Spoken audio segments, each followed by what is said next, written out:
We have Hans Niemann with us in the studio. He won his game against David Anton.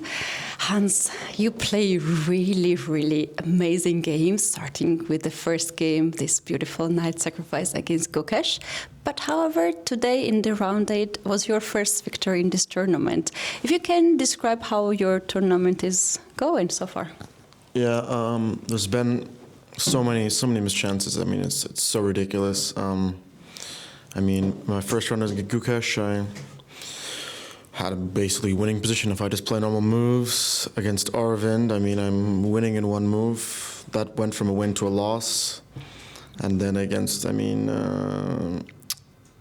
Parham, I'm also just clearly winning.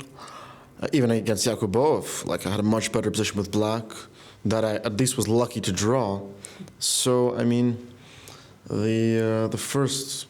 And then against Jordan, I mean, I just play one normal move and I make an easy draw.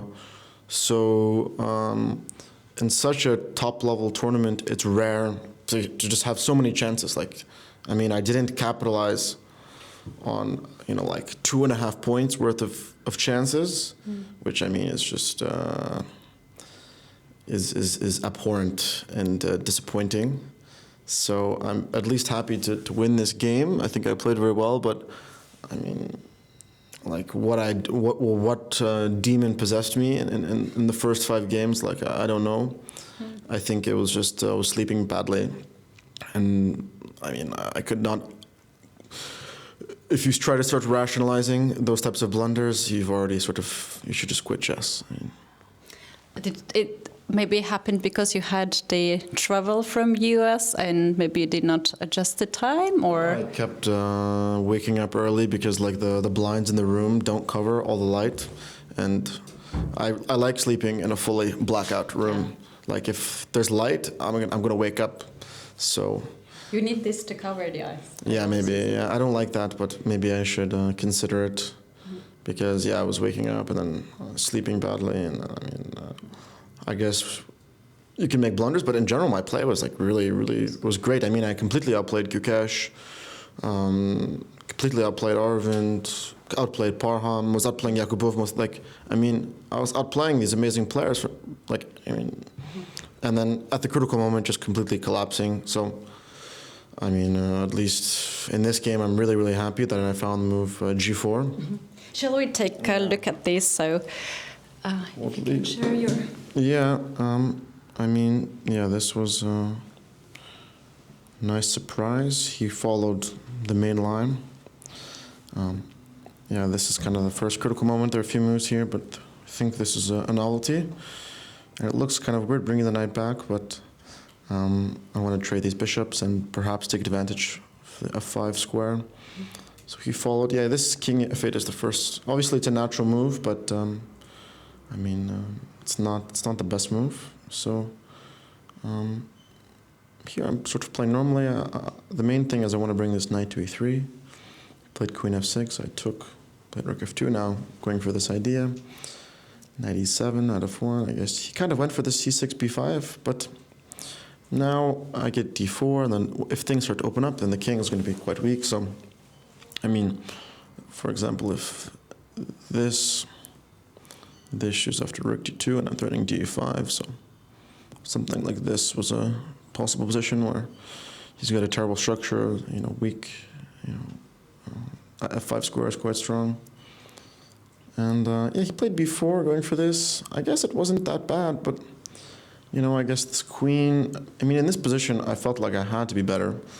Obviously, these rooks are annoying, and there's always sort of rook b1,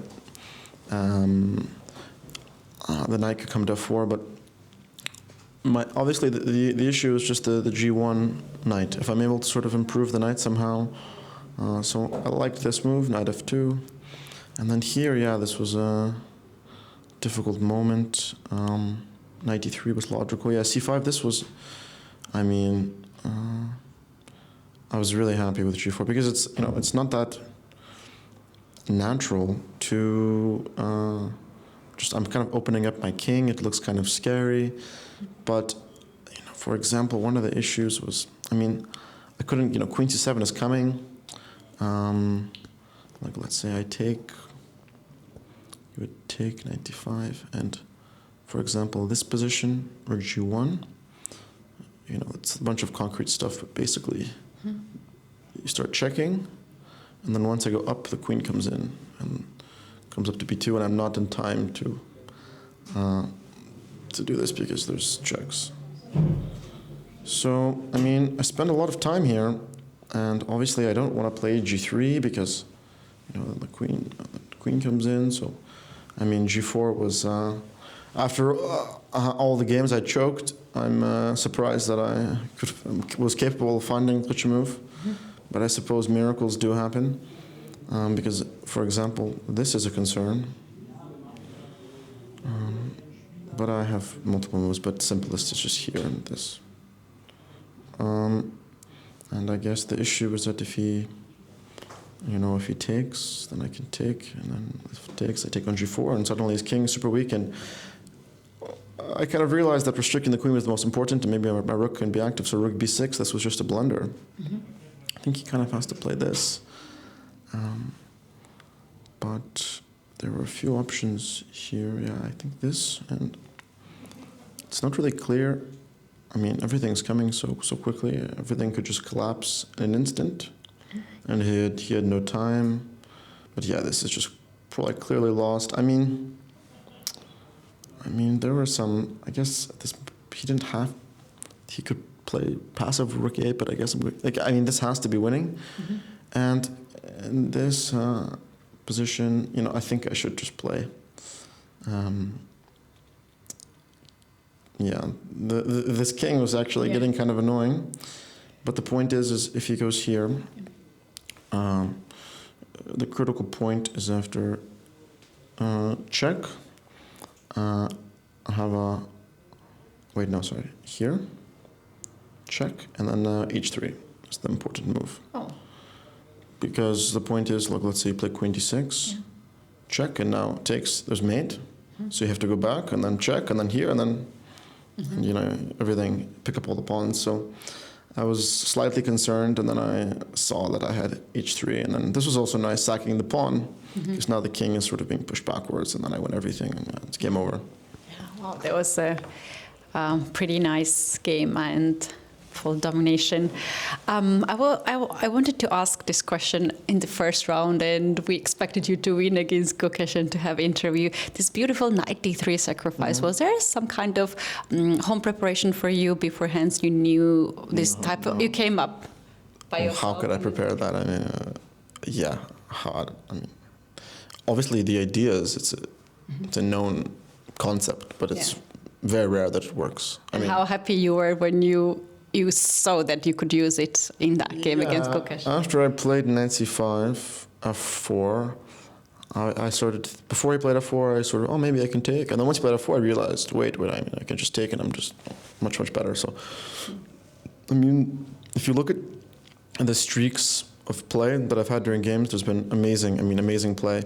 Yeah. In some, but I haven't been able to finish it off, likely due to fatigue and just unfortunate blunders. So, I mean, this is probably the worst tournament of my life recently. So, that's a good thing if it's only this bad. Yeah, well, tomorrow is the last round and it starts in the morning, so maybe this is good for you to have a morning round as you're waking up early. Maybe you'll have. I'm not a fan of the morning round, but I understand that sometimes it's necessary, but I wouldn't. I don't like morning rounds. And in general, how your day looked like here in Prague? What you were like besides playing? If you had any engagement, if you went to city to see around? I've been to the city a few times, but yeah, then I just realized I should conserve energy and stay focused. And to the fans of yours who are supporting you, and it's a big number, what is your next event so they can follow you? I think I'll play in this tournament in Honduras. It's like a 960 Bitcoin tournament where the first prize is 1 Bitcoin. It's likely that I'll play there. And then after that, Grenke. And then I'm playing a one-on-one match, which will be 12 games of classical right after Grenke. And I'm also playing the Grand Chess Tour in Warsaw, the Rapid Blitz, so I'm very happy that I was invited. And yeah, that's the schedule for now. Okay, we'll make sure that you have no light in the room in Warsaw, in Poland. Yeah. Thank you so much to come in the studio. We know that it's not easy to have a bad tournament and to give an interview, but we appreciate that very much. And best of the luck. We'll be following your journey. Thank you. Thank you.